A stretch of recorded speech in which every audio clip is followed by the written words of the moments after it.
খাদক আহিছে, খাদ্যই দেখিছে। ধীৰ গতিৰে খাদক আহিছে,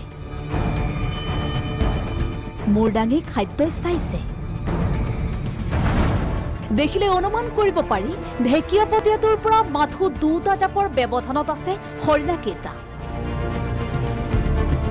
বাঘেও খেদা নাই, হৰিণাকেইটাও দৌৰা নাই। নয়নাভিৰাম কাজিৰঙা নিৰ্ভৃতাংশত দৃষ্টিনন্দন দৃশ্য। প্ৰকৃতিত বিৰল এনে দৃশ্য। হৰিণাকেইটাই জানে বাঘটোৰ মাত্ৰ দুটা জাপতে উৰি যাব পাৰে প্ৰাণবায়ু। কিন্তু বাঘটোৰ গহীন গম্ভীৰ খোজ দেখি হৰিণাকেইটাই হয়তো বুজি পাইছিল যে চিকাৰৰ বাবে আগ্ৰহী নহয় ঢেকীয়াপতীয়াটো।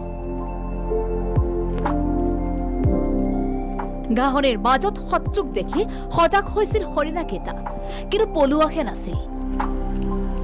টুৰিষ্ট গাইড বিশ্বজিৎ ছেত্ৰীৰ কেমেৰাত বন্দী এই দৃশ্য।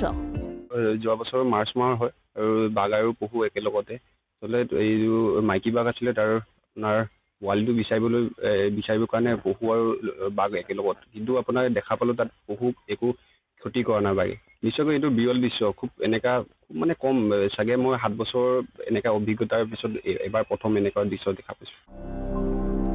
পূৰ্বতেও বিশ্বজিৎ ছেত্ৰীৰ কেমেৰাত বন্দী হৈছিল কাজিৰঙাৰ অন্তভাগৰ কেতবোৰ মনোৰম দৃশ্য। এইবাৰ আকৌ এটি বিৰল দৃশ্য। কাজিৰঙাৰ পৰা ধ্ৰুৱশ্ৰী সাহাৰ ৰিপৰ্ট, প্ৰাগ নিউজ।